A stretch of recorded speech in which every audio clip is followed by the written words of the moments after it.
चीन चारों तरफ से घेर भी सकता है, लेकिन कहीं ना कहीं चीन को ड्रैग किया जाएगा। और इसी तनाजुर में आपने मोदी और बाइडेन की मुलाकात को भी देखना है। पैसों के लिए लड़ते हैं, हम उनको इतने $1 मिलियन अगर ज़्यादा देते हैं तो वो हमारे लिए लड़ाई करना शुरू हो जाएंगे। ये एक बहुत बड़ी नेगेटिव बात हो गई है। ये बहुत बड़ी नेगेटिव बात हो गई कि जो बंदा आपका एलाय था, जो आपके साथ जिसने हजारों जानें भी दी, कुर्बान भी करी वैगनर ग्रुप ने, अब वैगनर ग्रुप और रशियन स्टेट की।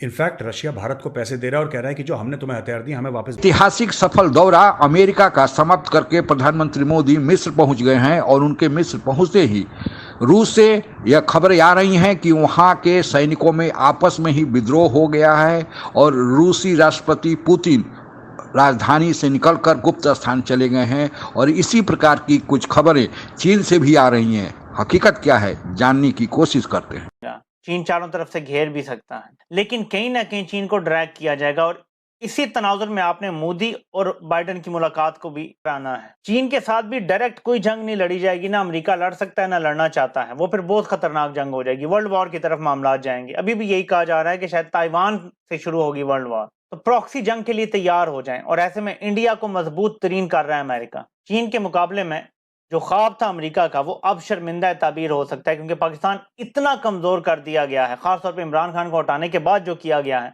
कि पाकिस्तान रील कर रहा है, अपने घुटनों के बल आ चुका है पाकिस्तान। इसमें मैं एक और चीज ऐड कर दूं आपको कि सिर्फ चंद दिन पहले हमें बताया गया था कि हम 1000 अरब डॉलर मीशत बनाने जा रहे हैं और 100 अरब डॉलर की हम सरमायाकारी लाने लगे हैं। और अब हमें IMF की जरूरत नहीं रहेगी, क्योंकि तब IMF ना कर चुका था। जैसे ही रूस में कू की खबर आती है, अचानक IMF भी मेहरबान किराए की आर्मी होती है, ये किराए की फौज होती है। उसका तो बड़ा सिंपल असूल है ना, उसको कुछ ज़्यादा किराया दे दे आके, वो अपने लिए इस्तेमाल कर ले। जैसे TTP आप ले लें, जैसे दाइश ले लें, जैसे तालिबान की इनिशियल फोर्स थी वो ले लें, कि जिसने पैसे दिए वो उसके लिए चलना शुरू हो गया। अजीत दियोल का बयान याद कर लें कि भाई वो तो पैसों के लिए लड़ते हैं, हम उनको इतने $1 मिलियन अगर ज़्यादा देते हैं तो वो हमारे लिए लड़ाई करना शुरू हो जाएंगे। लेकिन अब ये कितनी को ख़तरनाक है, तो जो खबरें हमें आ रही हैं, क्योंकि हमें तो वेस्टर्न मीडिया से खबरें आ रही हैं ज़्यादा, हमें अमेरिका के मीडिया से, बरतानिया के और जो वेस्टर्न मीडिया ज़राए अबलाग है उससे खबरें आ रही है, तो उससे तो लगता है कि ये बहुत खौफनाक किस्म की बगावत हो रही है। उससे लगता ही है कि इसमें रशियन आर्मी के भी लोग शामिल हैं। उससे हमें यह नज़र आता है कि रशिया का जो कैपिटल है मॉस्को, वहाँ पे अगर आर्मी के टैंक्स और फौजी गाड़ियाँ, बख्तरबंद गाड़ियाँ वहाँ पे अगर वो हरकत में हैं और फिज़िकली नज़र आ रही हैं, वहाँ पे पोस्ट हुई हुई या डिप्यूट हुई हुई, तो इसका मतलब है कि मामला सीरियस। ने बोला कि जो रशिया की मिलिट्री लीडरशिप है उसने मेरे बंदे मार दिए, मिसाइल अटैक कर दिया और मेरे ऊपर उन्होंने हमला कर दिया, अब मैं इनसे बदला लूंगा। और ये खास तौर से ब्लेम जो करता है ना, ये असली चीज़, ये ब्लेम करता है रशिया की मिलिट्री लीडरशिप को और ये ब्लेम करता है रशिया के डिफेंस मिनिस्टर को। ठीक है जी।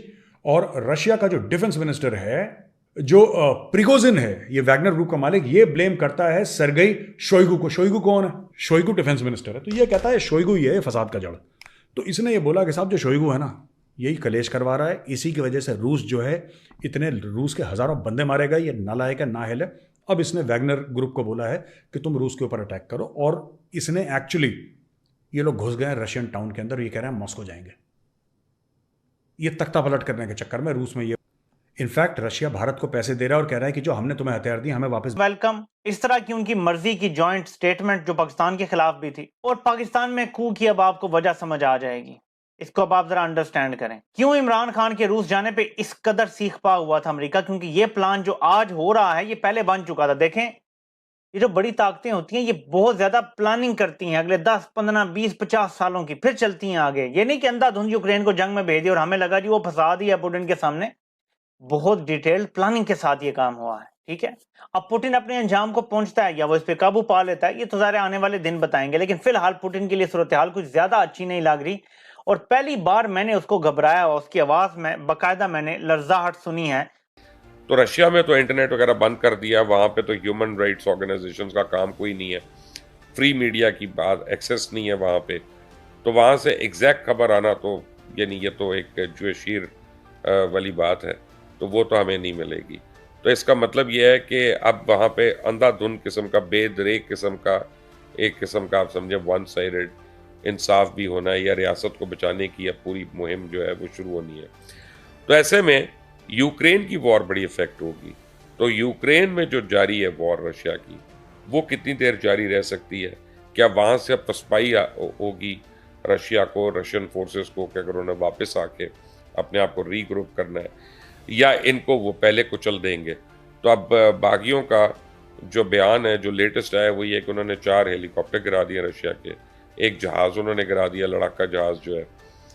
तो अगर लड़ाका जहाज़ इस्तेमाल हो रहा है इसमें, तो उसका तो मतलब है कि इन लोगों के पास मिसाइल्स वगैरह और ये काफ़ी चीज़ें, इक्विपमेंट वगैरह इस तरह का है कि जिस पे एयरफोर्स के प्लेन्स या गनशिप हेलीकॉप्टर्स अगर ये इस्तेमाल हो रही हैं।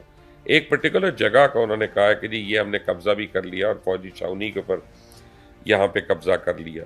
तो अगर तो ये बात है, तो ये इसका मतलब है कि फ़ौज के अपने अंदर जो है प्यूटन के खिलाफ को रिबेलियन जो है किसी न किसी स्टेज पे वो ज़रूर पल रही है। अंतर्राष्ट्रीय राजनीति में बड़े बदलाव देखने को सामने आ रहे हैं।